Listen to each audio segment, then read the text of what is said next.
Hey guys, welcome back to the channel. And I so enjoyed and loved Airport, the 1970 airline disaster film. Well, only one person died and a couple of few people were injured. But yes, it is still known as an airport or an airline disaster movie. But I so enjoyed that movie that I decided to get the sequels as well and try and watch them in close succession. And that's exactly what I did. So I've also completed watching Airport 1975 or just Airport 75, which is the sequel that came to this movie. And this one was actually released in 1974 instead of 75 for some reason. Anyway, so it's like inspired from the first film and the novel as well as what's written over there. However, did it do as well and was it received as well? So Airport 1975, also known as Airport 75, like I mentioned, is an air disaster film. And it is the first sequel to the 1970 film movie Airport, directed by Jack Smythe. The movie stars the big Charlton Heston. Now, I know some people don't really like Charlton Heston for his political views and other thoughts and stuff. Me too, but gotta admit, he's been in some fantastic films and he is a big movie icon, or rather was a big icon. He is still considered an icon, of course. We've also got Karen Black, George Kennedy reprising his role as Petroni. Gloria Swanson, who is playing, I believe she was a famous actress and maybe even a singer, I'm not really sure, but actress definitely. And I've never heard of her before, but that's not much because this is, of course, from the, I think she's an actress from the 50s and the 60s. So anyway. You have also got Helen Reddy, who plays Sister Ruth, and she's got a good singing voice. She plays a nun, basically. You've got the very young Linda Blair, who portrays a sick kid who is on her way to get a kidney transplant. And Roy Thinnes, I have seen him in quite a bit of TVs and movies, especially from the 70s and 80s.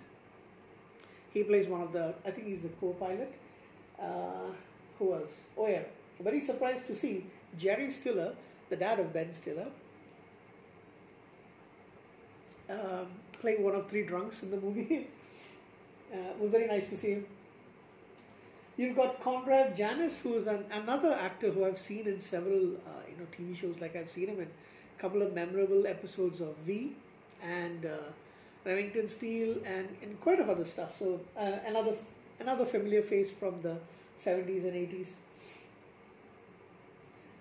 You've also got Linda Harrison, who plays, I think, the assistant, or she's a companion to Gloria Swanson's character, and lovely to see her as well. And another lovely woman who isn't even seen in any of the, because she's got a very small role, is Laurette Spang.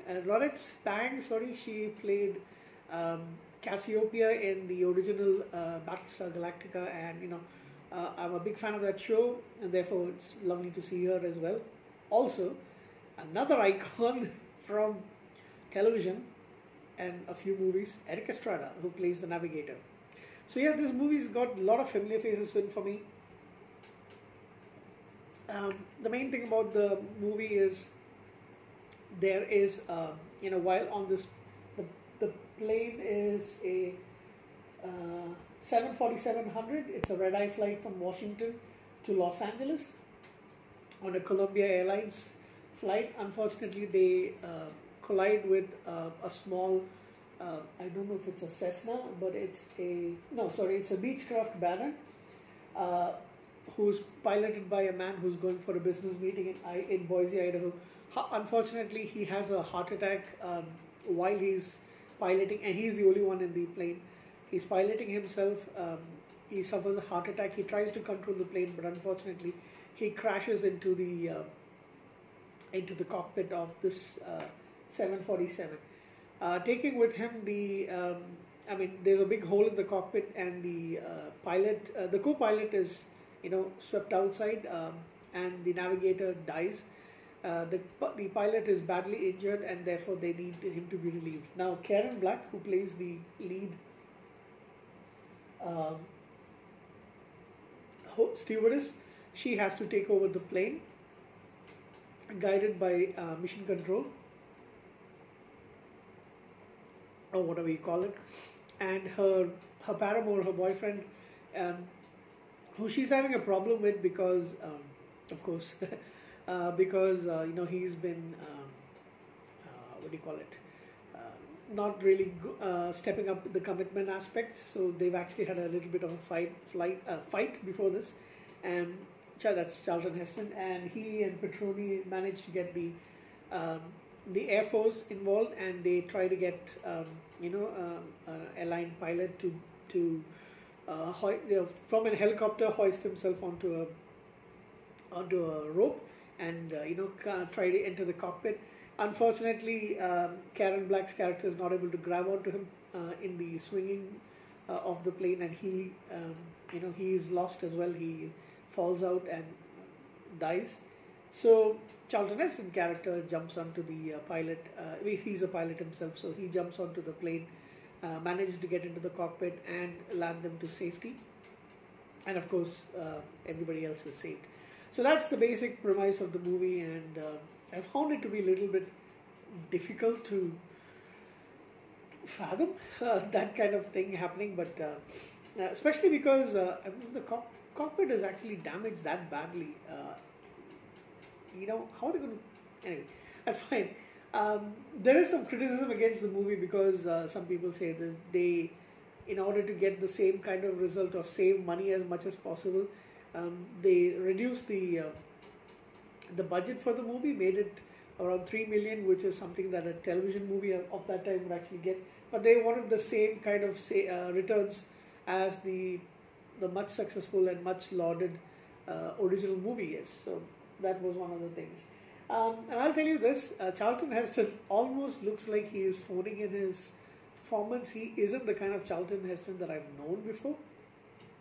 And to be honest, his role actually comes up a lot later in the movie. I mean, you see him in the beginning, and then it's much later in the movie, almost towards half the movie is over. Then is when he actually comes as the main hero kind of the day.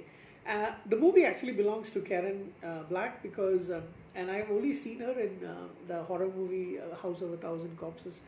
And I don't remember seeing her in anything else. I'll actually have to check her Wikipedia page. I know she's passed, but I don't remember having seen her in anything else. And she looks very familiar, of course, because I've seen House of a Thousand Corpses. I've seen it multiple times. So she basically is the lead of the movie, even though they kind of try to dumb it down in the sense that she can't do anything as a woman and things like that, which was very common for the 70s.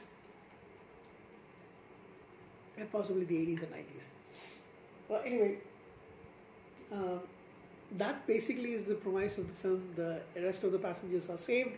The only one who is actually killed are the co-pilot and the navigator, and of course the military airman who tried to come into the plane.